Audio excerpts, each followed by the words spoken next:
বৈষ্ণব বৈষ্ণব মন্ডলী,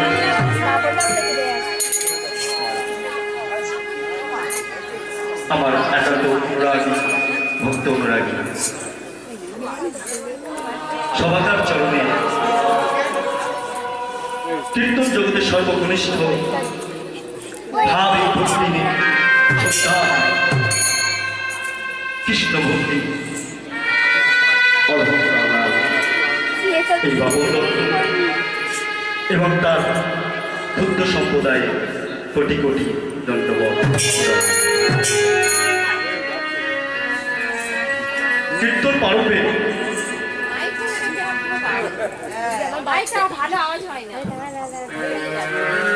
আজকে একটা কথা আমি বলবো। প্রথম, আমরা যে এখানে উপস্থিত হয়েছি কিসের কারণে? শুধু হরি বাসর হচ্ছে বলে তাই নয়, এর একটা মাহাত্ম্য আছে। কি আমরা এখানে উপস্থিত হয়েছি আশ্রয়। কার কাছে আশ্রয় হব? আর আশ্রয়টাই বা কে? তার মাহাত্ম্য কি? আজকে ভক্তকে ভগবানকে আর ভগবানকে কেন আমরা বুঝব সেটা আমাদের জানার বিষয় হবে।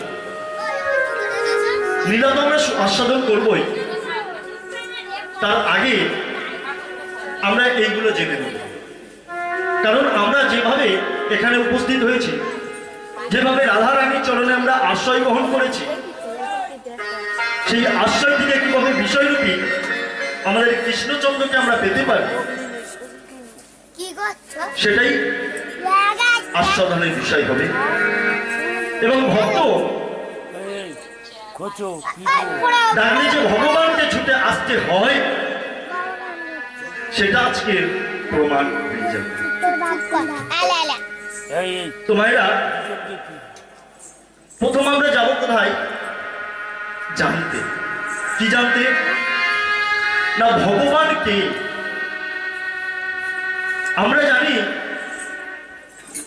আমাদের বৈকুণ্ঠ দাসপতি শ্রীবিষ্ণু নারায়ণ তিনিও ভগবান। সেটাই রাম ছিলেন, রামচন্দ্র ছিলেন, তিনিও ভগবান। কৃষ্ণচন্দ্র ভগবান, দেবাদিদেব মহাদেব ভগবান, সবাই ভগবান। তবে শ্রেষ্ঠ ভগবান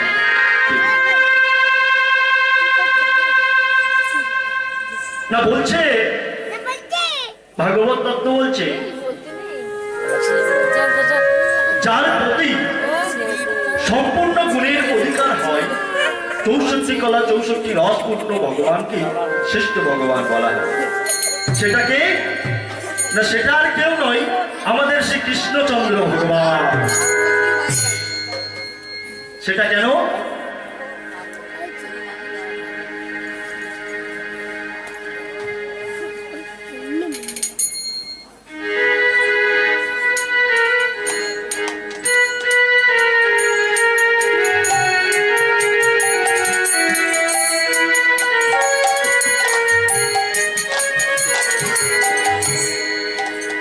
সেটা কেন?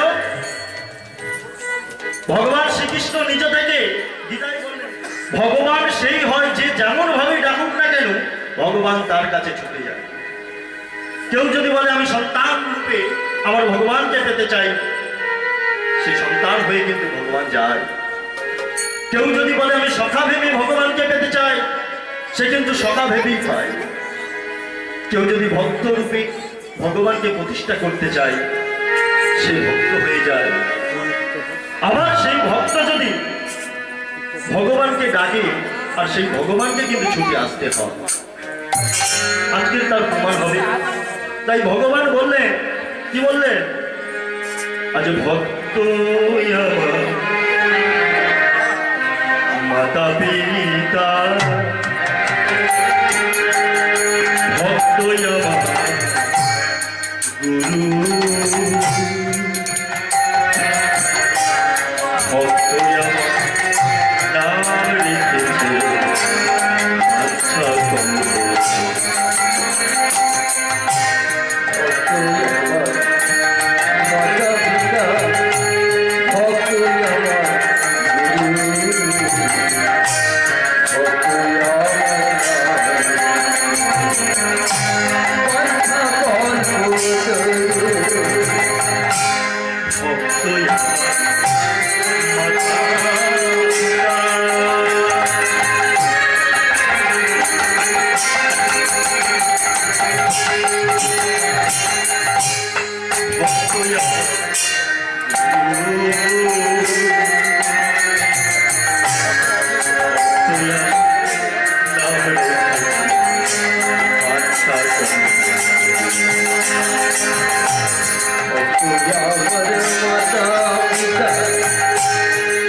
ভক্ত ভগবান এই দুই এই জগৎ সংসার। একটা কথা ভাববেন, ভক্ত যদি না থাকতো, ভগবান বলে কি আমরা কিছু জানতাম? ভগবান যুগ যুগ ধরে ভক্তকে তৈরি করার জন্য অবতার রূপ ধারণ করেছেন। আর আমরা আপনাদের মতো ভক্তরা যুগ যুগ ধরে সেই ভক্তিকে বোঝাই রেখে তার গুণকীর্তন করে চলেছেন। তো আজকে ভক্ত এমন ভাবে ভগবানকে সন্তান রূপে পাবে, সেই নিয়েই আমাদের লীলা আস্বাদন হবে। তো তার আগে একটা কথা বলবো যে আমরা এই যে শ্রীকৃষ্ণচন্দ্রকে ভগবান রূপে, শ্রেষ্ঠ ভগবান রূপে তাকে যে পেলাম, তিনি কে আর কেমন ভাবে তার ভক্তি প্রচার, তিনি কেন এই মর্তভূমিতে ভক্তির প্রতিষ্ঠা করলেন, ভক্তির প্রতিষ্ঠা। তো কি হয়েছে, তার জন্য আমরা একটু গোলকধাম থেকে ঘুরে আসি।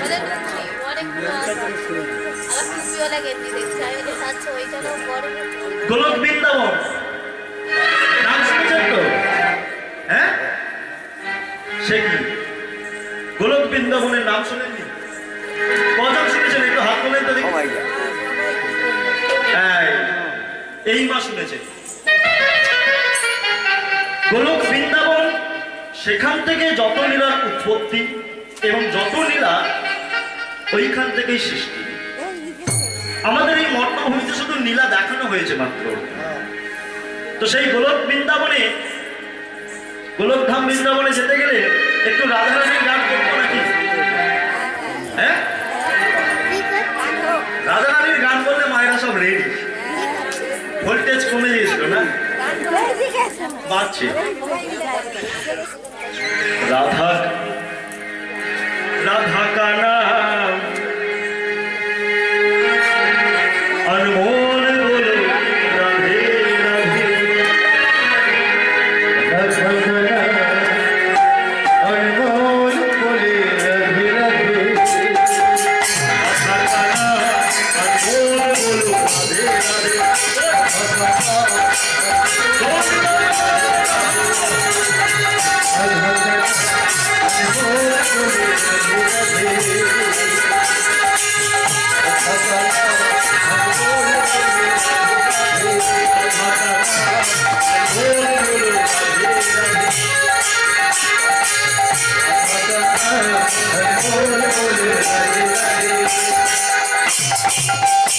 কত সুন্দর কথা। রাধা কা নাম अनमोल बोलो राधे राधे। আর তার সঙ্গে কে বলছে, কে গাইছে দেখো, गंगा भी बोले राधे जमुना भी बोले राधे, गंगा भी बोले राधे जमुना भी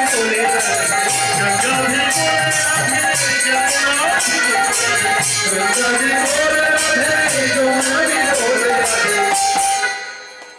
गंगा भी बोले राधे और जमुना भी बोले राधे। आगे बोलছে सरस्वती की लहरों से आवाज आए राधे राधे, अनमोल बोले राधे राधे, अनमोल बोलो राधे राधे।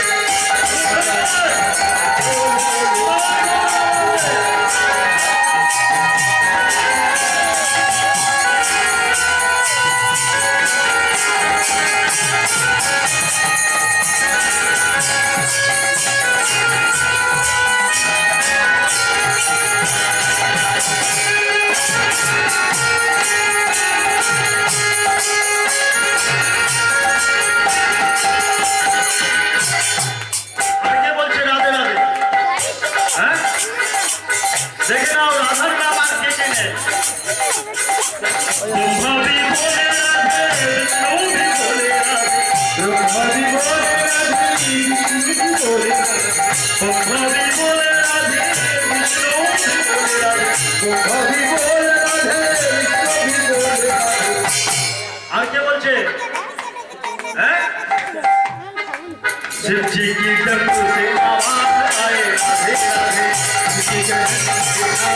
बोलो राधे राधे,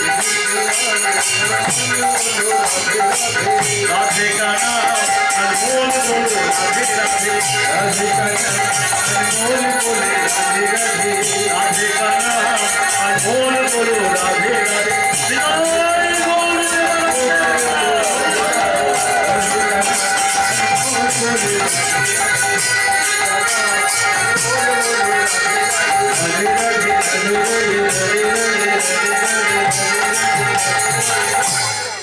জয় বৃন্দাবন ধাম কি, জয় সরস্বতী বিশ্বভানু বৃন্দাবন ধাম কি, যমুনাটি ধাম কি। ঠিক আছে মায়েরা, তো এই ছিল আমাদের রাধা রানীর জয় ধ্বনি, জয় গান। তো মায়েরা, আজকে শ্রীকৃষ্ণ কেমন ভাবে ভক্তরূপে এই মর্তধামে প্রতিষ্ঠা হচ্ছে দেখুন। গোলকধামের একটা জায়গার নাম আছে আমলকি তলা। সেই আমলকি তলায় একদিন আমার শ্রীকৃষ্ণচন্দ্র বসে বসে বিশাল মদনে বসে আছে। এমন সময় বিশাখা সখী এসে বলছে, এই যে একটু আস্তে আস্তে, আমি কিছু শুনতে পাচ্ছি। বিশাখা সখী এসে বলছে, একই কৃষ্ণচন্দ্র, তুমি সর্বশ্রেষ্ঠ ভগবান, তুমি সর্বশ্রেষ্ঠ কলার অধিকারী, 64 কলার অধিকারী, 64 গুণের অধিকারী। তোমার চোখে এমন ভাবে জল কেন? তখন শ্রীকৃষ্ণচন্দ্র বলছে যে বিশাখা, একটা কথা আমায় বলো, এই কৃষ্ণচন্দ্রকে পাওয়ার জন্য যুগ যুগ ধরে যাকে অপেক্ষা করতে হয়, যুগ যুগ ধরে ভজনা করলে যাকে পাওয়া যায় না, তোমাদের মধ্যে এমন কি বস্তু আছে যা দ্বারা আমাকে ডাকলে আমি পাগলের মতো ছুটতে ছুটতে বলছে, কৃষ্ণচন্দ্র, আমরা যে বস্তু দ্বারা তোমাকে ডাকি সেই বস্তু তুমি কোনোদিন পাবে না। কেন কেন বিশাখা আমি পাবো না? কারণ তুমি যে আসো, তুমি বিষয়, আর বিষয় হয়ে আশ্রয়কে কোনোদিন কবুল করা যায় না। তুমি বিষয়রূপী কৃষ্ণচন্দ্র, আগে আশ্রয় করো, আশ্রয় লও, তবেই তো তুমি তোমার এই প্রেম মাধুর্য মোহ এই দেহটির মধ্যে, এই তত্ত্বটির মধ্যে কি জিনিস লুকিয়ে আছে তুমি বুঝতে পারবে। সেটা কোথায় পাবে? রাধারানীর কাছে। কিন্তু সেই আশ্রয়রূপী রাধারানী কোথায়? তাকে তো পাঠাতে হবে। তাকে ওই গোলক বৃন্দাবন থেকে গোকুলে পাঠাচ্ছে কেমন হবে দেখো। কৃষ্ণচন্দ্রের বদরখানা রক্তিম আভা তখন চকচক করছে। সেই আভা নিশ্চিত অনুরাগে লাভা নিয়ে একটা স্বর্ণ কমলে করে ভাসিয়ে দিল। আর সেইটা ভাসতে ভাসতে ভাসতে ভাসতে কোথায় গেলে? কোথায়? হ্যাঁ, রাধারানী কোথায় অবস্থান করতেন? কি হচ্ছে? হ্যাঁ, রাধারানীর বাসস্থান কোথায় ছিল জানা আছে? হ্যাঁ, বলছে বিশ্বভানুর বাড়ি। রাধারানীর বাসস্থান ছিল বর্ষানাতে, কীর্তিকি দেবীর কন্যা। তো সেই স্বর্ণ কমলটা ভাসতে ভাসতে কোথায় গেলেন? বর্ষানায়। সেখানে যার জন্ম হলো, সেই স্বর্ণ কমল থেকে তার নাম হলো রাধা। এই রাধারানীর জন্যই কৃষ্ণচন্দ্রকে আসতে হয়েছিল এই মর্তে। রাধারানী যখন বড় হয়েছে, কৃষ্ণচন্দ্রকে যখন বুঝতে শিখেছে, তখন কৃষ্ণচন্দ্র জিজ্ঞাসা করছে, আচ্ছা রায়, আমি একবার তোমার চরণ ধরি আমার গায়ে মারতে চাই। আমার সর্বশ্রেষ্ঠ গুণের অধিকারী কৃষ্ণচন্দ্র রাধারানীর পদধূলি, ভক্তের পদধূলি সর্ব অঙ্গে মেখেছে। মাখার পর কালো দেহ হয়ে গেছে সাদা, তার মধ্যে জেগে গেছে ভক্তি, প্রেম, ভালোবাসা। এখন কৃষ্ণচন্দ্র মনে মনে করছে, এক ভক্তের জন্য আমার যদি এত সুফল হয়, তাহলে আমি কোটি কোটি ভক্তের যদি পদরেণু পাই, আমি তবে কত না খুশি হব, কত না প্রেম ভক্তি লাভ করতে পারব। তাই তিনি কি করলেন? তাই তিনি সেই বৃন্দাবন ছেড়ে, গোকুলধাম ছেড়ে, গোলকধাম ছেড়ে নেমে এলেন শ্রী অদ্বৈত আচার্যের আহ্বানে। এই কোথায়? এই নদিয়ার মাটিতে, নবদ্বীপের মাটিতে, নবদ্বীপের ধাম। তাই সবাই মিলে পরে করতালি দিয়ে আমরা গৌরাঙ্গের নাম করব। করবো তো নাকি? হ্যাঁ করবো। তো দেখি কতজন করবে, হাত তোলো একবার। বাবা এই কজন? কি করে হবে? এখানে তো অনেকগুলো হাত বাকি, নাকি হাত নেই? আছে? আচ্ছা, হরে কৃষ্ণ। করবো তো নাকি? নদিয়াতে, নদিয়াতে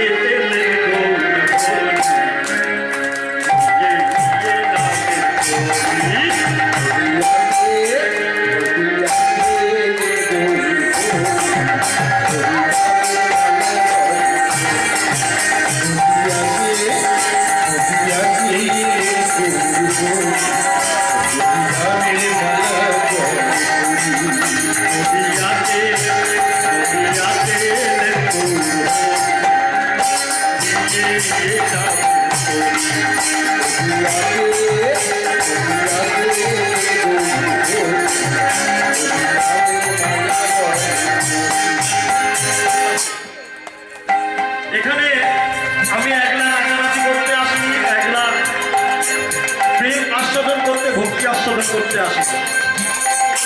সবাইকে গাইতে হবে, সবাইকে করতালি দিয়ে সবাইকে কিন্তু গাইতে হবে, হরিনাম বলতে হবে, নাহলে বলা তো যায় না।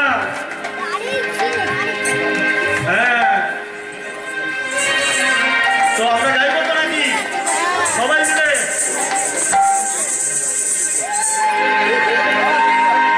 হরি হরি বলিয়া বাহু তুলিয়া,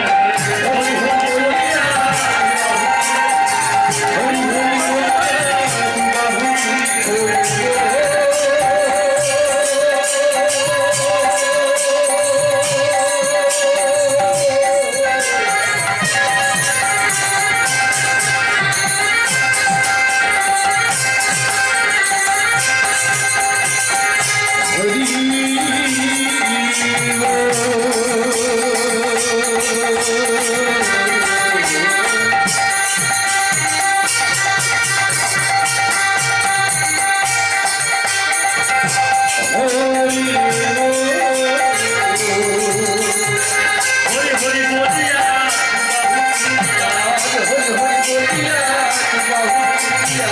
হরি হরি বলিয়া বাহু তুলিয়া।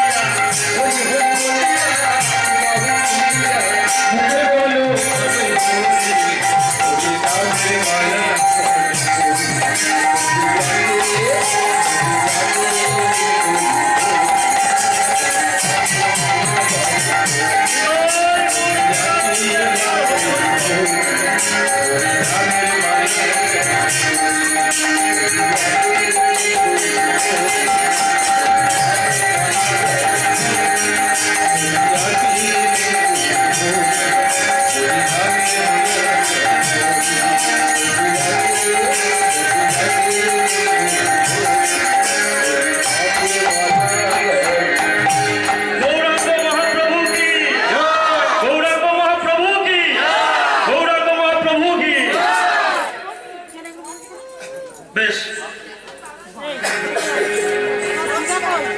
তো মহাপ্রভু আমাদের নবদ্বীপে এসেছিলেন এই ভক্তকুলকে উদ্ধার করবার জন্য, পাপী তাপী সৌন্দর্যকে হরণ করবার জন্য। তাই তিনি জোর গলায় বলেছিলেন, পৃথিবীতে আছে যত নগরাধিকা সর্বত্র প্রচার হবে এই মহামন্ত্র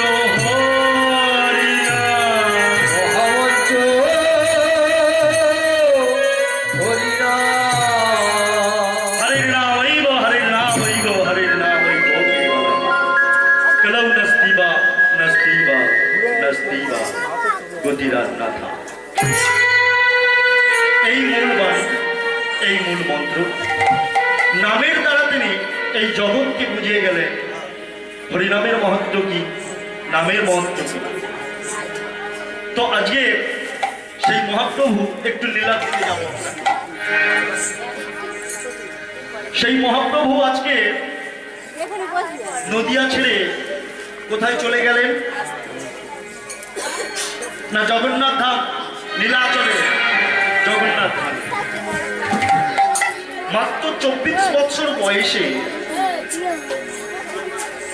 এই জগৎ সংসারের কল্যাণের জন্য সন্ন্যাস মন্ত্রে দীক্ষিত হয়ে শ্রীকৃষ্ণ নাম চৈতন্য মহাপ্রভু। নাম হলেন কি? গুরুদেব কেশব ভারতী নতুন নামকরণ করলেন সন্ন্যাসের পরে। শ্রীকৃষ্ণ চৈতন্য মহাপ্রভু কি, শ্রীকৃষ্ণ চৈতন্য মহাপ্রভু কি, শ্রীকৃষ্ণ চৈতন্য মহাপ্রভু। 24 বছর বয়সে শ্রীকৃষ্ণ চৈতন্য মহাপ্রভু নাম ধারণ করে তিনি পুরীতে থাকতেন আর ঈশ্বরের ভগবান শ্রীকৃষ্ণের জয় গান দেখতেন। তো আমরা সেখান থেকে গৌরচন্দ্র নিবেদন করবো, আমরা নীলার দিকে অগ্রসর হব। তাই মন দিয়ে শোনো। আজকের যেমন নীলাচলে মহাপ্রভু আছেন, সেখানে যেমন আনন্দ, তেমন ভাবে নদিয়া নবদ্বীপের মাঝে করুণ অবস্থা, সেখানে গৌরাঙ্গ মহাপ্রভুকে হারিয়ে সবাই কাঁদছে, বুকে ব্যথা নিয়ে সবাই মহাপ্রভুকে ডাকছে। আর কি বলছে? পরের ভিডিওটি দেখতে এই চ্যানেলটিকে সাবস্ক্রাইব করে পাশে থাকা বেল আইকনকে ক্লিক করে নোটিফিকেশনটাকে অন করে রাখুন।